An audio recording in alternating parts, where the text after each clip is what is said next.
সাইয়েদনা মুসা আলাইহিস সালাম জিজ্ঞেস করলেন, ইয়া রাব্বি, আল্লাহ আপনার কি ঘুমে ধরে না?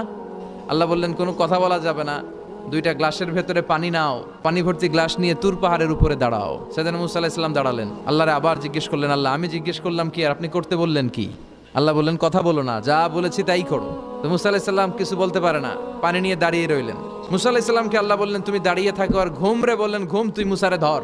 ঘুম যে এবার সাইয়েদনা মুসা আলাইহিস সালামকে ধরেছে। উনি ঘুমের ধাক্কায় আর থাকতে পারেন না, একবার ডানে যায় আরেকবার বায়ে যায়। ঘুমের ধাক্কায় হঠাৎ করে কাত হয়ে পড়ে যায় আর গ্লাসগুলো মাটিতে পড়ে খান খান হয়ে ভেঙে যায়। আল্লাহ ডেকে বললেন, মুসা বেশি কিছু হেফাজতের তো দায়িত্ব দেই নাই, শুধু দুইটা গ্লাস হেফাজতের দায়িত্ব দিয়েছে। ঘুমের কারণে এগুলোর হেফাজত করতে পারো নাই, ভেঙে খান খান হয়ে গিয়েছে।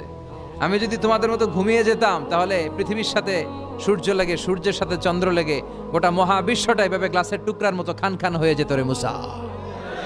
এজন্য লা তাখুযুহু সিনাতু ওয়ালা নাওম, আমার ঘুমেও ধরে না, ঘুমের আগে যে তন্দ্রা আসে ওইটাও ধরে না।